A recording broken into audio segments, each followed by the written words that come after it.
Marawi, the coach of Morocco. Please remember interpretation in Arabic, French, and English. Please raise your hand, state your name and media organization before asking a question.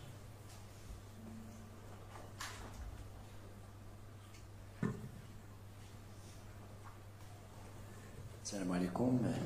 عادل الرحموني مدير موقع ماتش بريس من المغرب.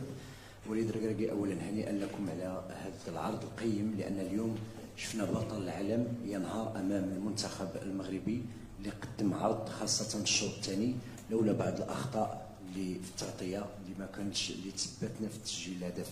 اليوم شفنا وليد ركراكي خرج على النمط السابق انه كان ما كتكونش عنده نسبه امتلاك الكره وكيفوز. اليوم كانت عنده نسبه امتلاك الكره وكانت السيطره مطلقه وكنا قريبين من التسجيل. شنو هو السبب التغيير؟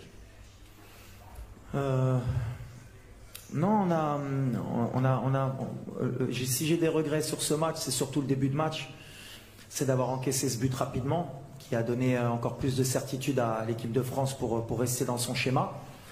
On avait dit que s'ils nous laisseraient le ballon, on le prendrait. Ils nous l'ont laissé, mais on a fait trop d'erreurs techniques à ce niveau-là pour pouvoir, en tout cas en première mi-temps, leur poser des problèmes. En deuxième mi-temps, on a été un peu plus, on va dire, adroit. On a moins perdu de ballon, on leur a posé des problèmes, on s'est créé beaucoup de situations. Mais on n'a pas été décisif dans les derniers 30 mètres. Malheureusement pour nous, on voulait marquer pour leur mettre le doute. Et après, avec une équipe comme la leur, avec les talents qu'ils ont offensivement, on sait qu'on peut être puni à tout moment. Et c'est ce qui s'est passé sur le deuxième but. Le deuxième but, il nous a un peu cassé les jambes, mais on est resté debout. On a essayé d'aller jusqu'au bout pour marquer ce but qui pouvait nous faire espérer. Mais félicitations à l'équipe de France. Je l'avais dit avant le match que c'est une grande équipe. Avec peu de choses, ils sont capables de gagner. Mais où je suis content, c'est que sur l'impact dans le rythme, malgré les blessés, malgré la fatigue, on nous promettait d'être fatigués, mais les joueurs au moins ils ont donné le maximum. Et je pense qu'on les a fait douter par moments. Et déjà ça pour nous c'est extraordinaire. Après, pour anticiper un peu les questions, sur une compétition comme la Coupe du Monde de très très haut niveau, pour essayer d'aller la gagner, je pense que la marche a été un tout petit peu trop haute pour nous. Pas en termes de qualité, pas en termes de tactique, c'était plus athlétique, plus physique. On a eu trop de blessures, trop de joueurs qui ont joué à pratiquement 60-80% depuis le début de la compétition. Et avec tout ça, on fait quand même demi-finaliste. Donc d'abord, je veux féliciter l'équipe de France d'abord, leur dire bravo. Et maintenant, on va être derrière eux. Et mes joueurs surtout, parce que voilà, le cœur qu'ils y ont mis, l'image qu'ils ont donnée, je pense, de notre équipe nationale, dans le monde, je pense que ça vaut la victoire en Coupe du Monde.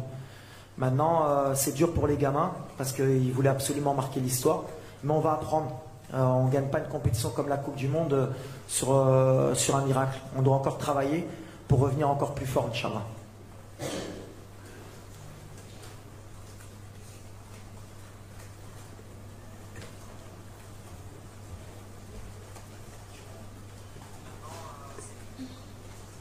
Hi, I'm Marlon from NRK. I was wondering, you're going to play the third place match, the bronze medal match now. How big is your motivation to play a match like that, and will you consider to rest some of your best players?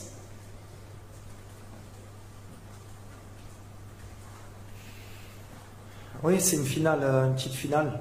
Ça va être difficile pour nous, surtout mentalement. Déjà, on a beaucoup de blessés. On finit sur les rotules. J'ai deux idées. Alors, j'ai envie d'aller gagner ce match. On va tout faire pour le gagner, mais je pense que je vais donner aussi du temps de jeu à certains joueurs qui n'ont pas eu la chance de goûter à la Coupe du Monde parce qu'ils le méritent. Ils ont été extraordinaires avec le groupe.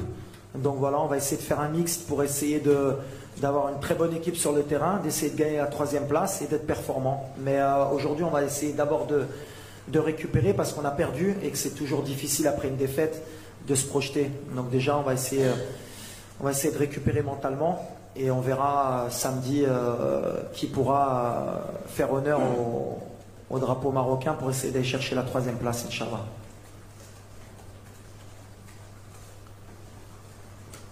We don't... in the middle here, please.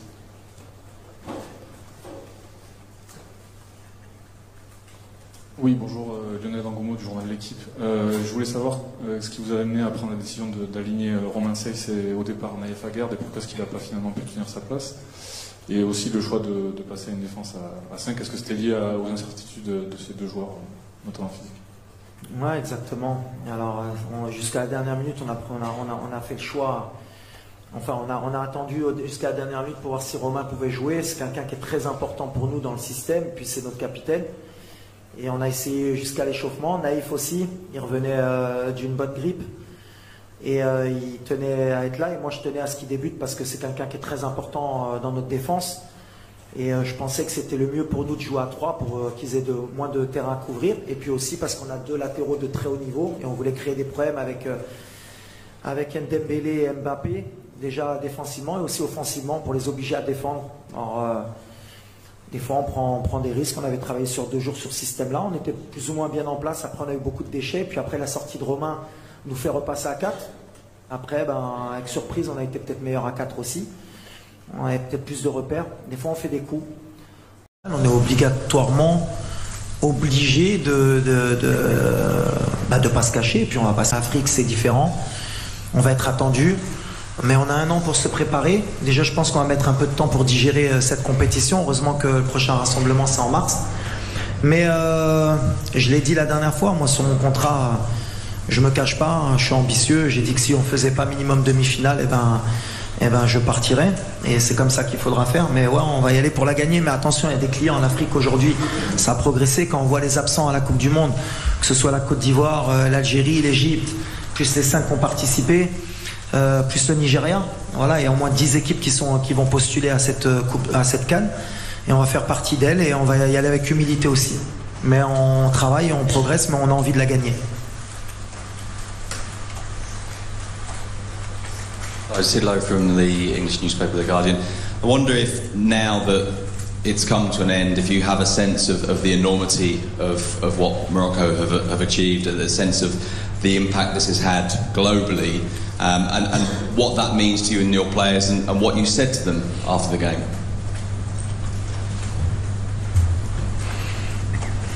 Bon, je pense que voilà, je ne pouvais pas dire qu'on va être respecté plus que ça, parce qu'on était respecté, mais au moins on a montré qu'on pouvait être au niveau dans ces compétitions, et ça c'est merveilleux. Mais il faudra confirmer.